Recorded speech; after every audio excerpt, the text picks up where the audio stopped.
Lieber Freunde, dear Nicola, dear Christian, it is an honor to be here. And you know, I feel very much at home following your voting on procedures. It's just like home.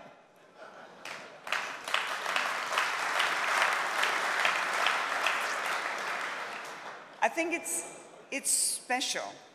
It's special that the FDP here in this Postbahnhof has renewed the party.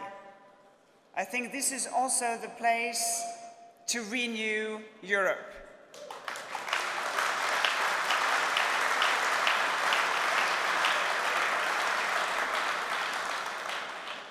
For centuries, these mailing halls, well, they allowed people to exchange their thoughts, their ideas, by sending and receiving letters.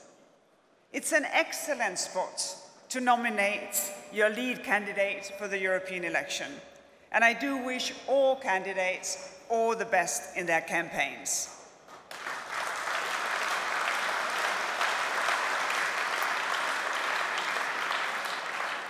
Back in 1962, this place was also filled with cameras. But that was for the Austrian film director, Herbert Wesely, because he shot his film, The Bread of Those Early Years, right outside on the platform of the Gleichdreieck train station. This film is based on the short story of Heinrich Böll. It's from 1955. It covered the life of the 50s. You may not have all the scenes present in your mind as I speak, but the ideas, they resonate still today. The lead candidate of that movie was Walter Friedrich.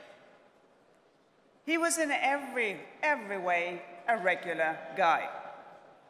He made a good living out of repairing washing machines. He had his own car, his house, and was, as expected in those days, he was engaged to marry the daughter of his boss.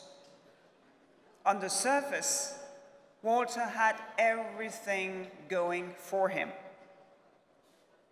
But deep down, something felt fundamentally wrong. Walter, he was struggling in a society that decided everything for you. Your job, your status, even your fiancé. And one day at the station, he rebels. He boards a train and he leaves his life behind. Liberal parties empower people to avoid such dramatic U-turns in their lives. In our society, you can marry who you want. You can be what you want to be.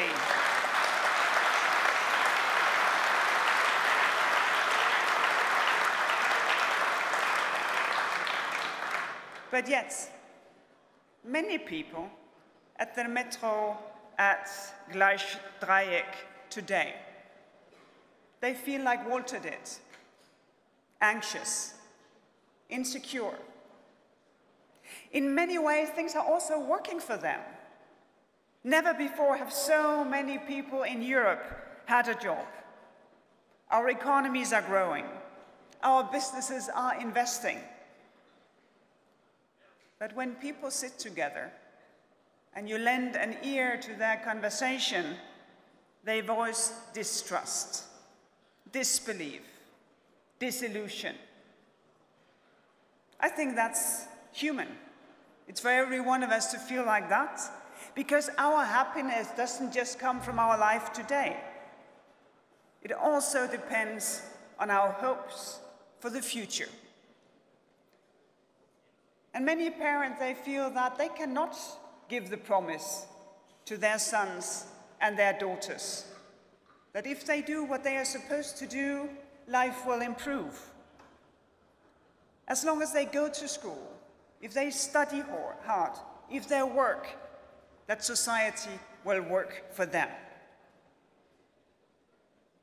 Some are jumping to this unease to point fingers or propose to break the European unity, to break the European democracy that allows us to solve things and shape the world together.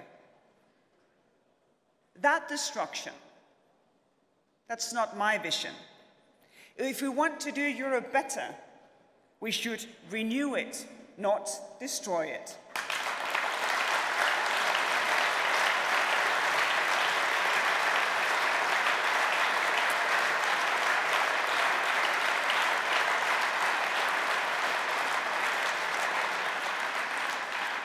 So the time has come for us to take up the challenge, to find the courage, to rebuild European democracy, to make people believe in our continent again.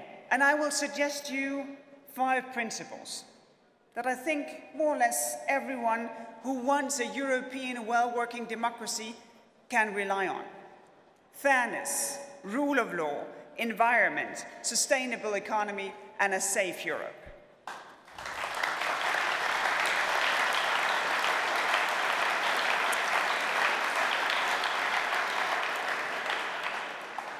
First principle, fairness.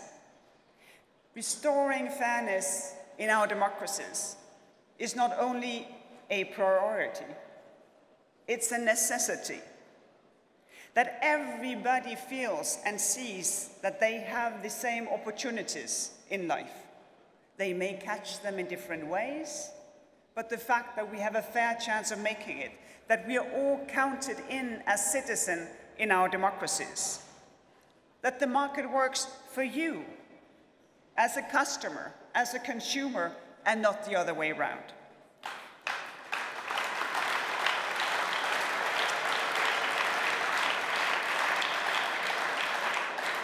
And obviously, a fair society means that everyone pays their fair share of taxes to support the public services. We cannot accept that some, of course not all, but some multinationals can avoid paying their contribution. And this is also why it applies to digital companies to shape our future, to contribute to our societies.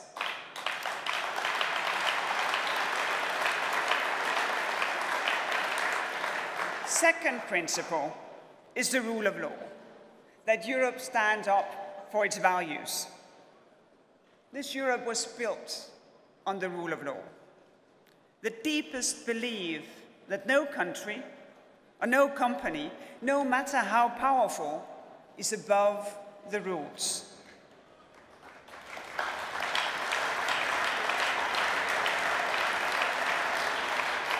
And this is not an abstraction.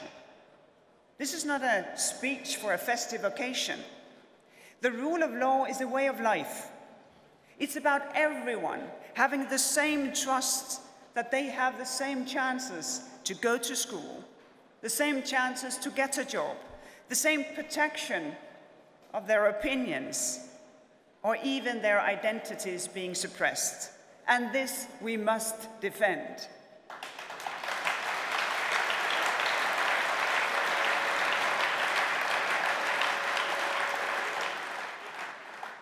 And we have it.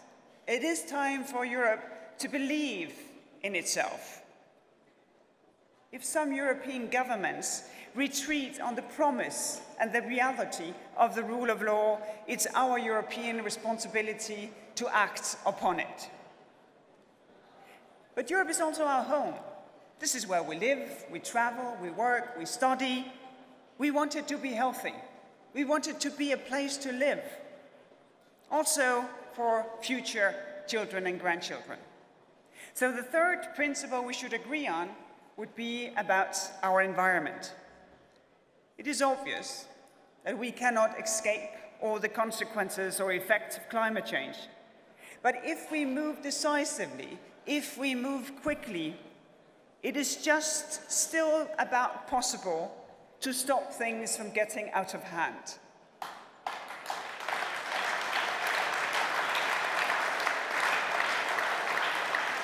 You probably know the data even better than I do.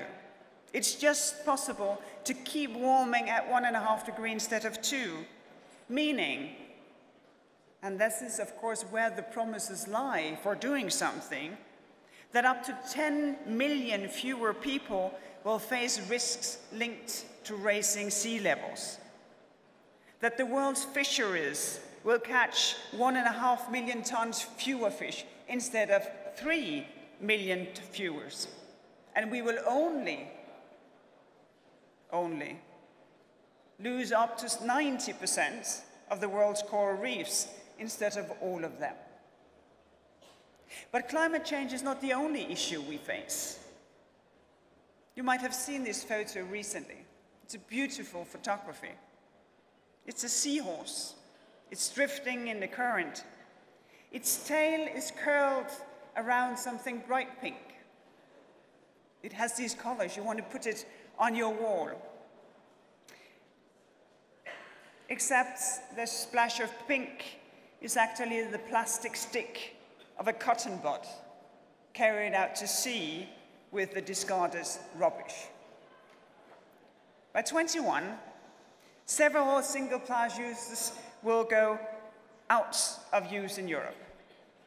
Now, we tend to set out what are the plans that we want to make next to support the alternatives to plastic, to make this a business idea. All these things that we must take for a given, climate change, environment, how to turn that into something that will sparkle innovation, that will make also our businesses thrive.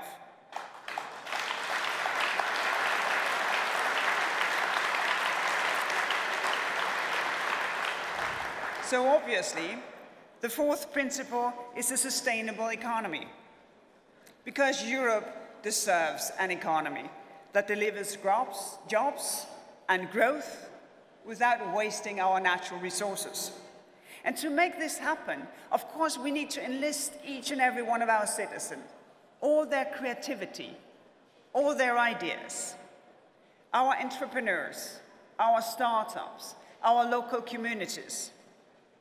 We are already global leaders in green technology, and we can take that much further. Now we see a normal, maybe your neighbor, German household, using apps to borrow a hammer or a drill from a neighbor instead of buying them all new. You see German companies changing to use waste for creating energy, to climate transition. And those ideas, they should never, ever stop at borders. Our continent must be wide open to those. So we must renew the single market and let creative ideas conquer Europe. Have a strong common budget for exactly innovation, for research, for what we need. And of course, the best and easiest ways to get a business idea to the marketplace.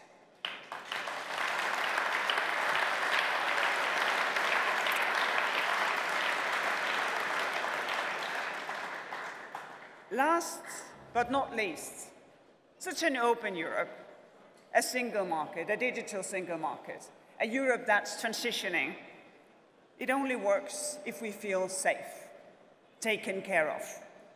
So the fifth principle is a safer Europe. I think everyone feels the same way as I do, maybe in particular today, as Christian so nicely put it. We have a responsibility to protect those who flee from war and persecution. And at the same time, of course, we need to empower our citizens not to fear the world, to close the internet for terrorists who uses that to recruit extremists and followers online, protect our borders with a common guard, and always realize that a safe society is also a just society. We need to work on a new deal with the countries on the African continent so that African countries can grow and put opportunities also to its citizens.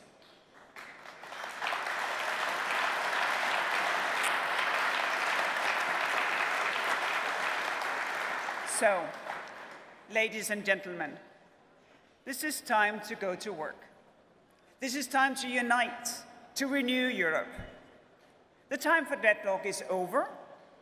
Instead of European states members going their own way, we need common solutions for common challenges. It is time for European confidence. We have made it so far, we can make it even bigger.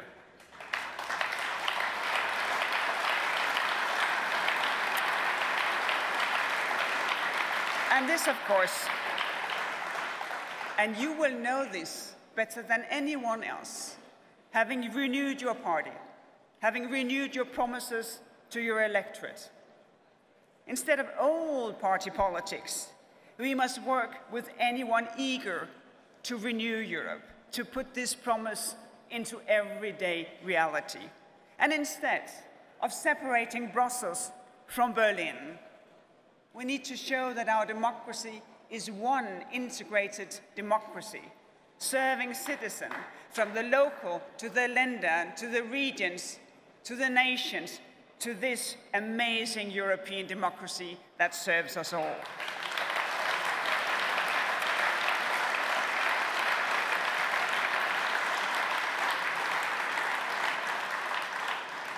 A very long time ago, Walter Friedrich, he stood in this station and he doubted the world. He watched the trains, waiting for the hope that the society still counted him in, that he was a citizen, no matter what else he were.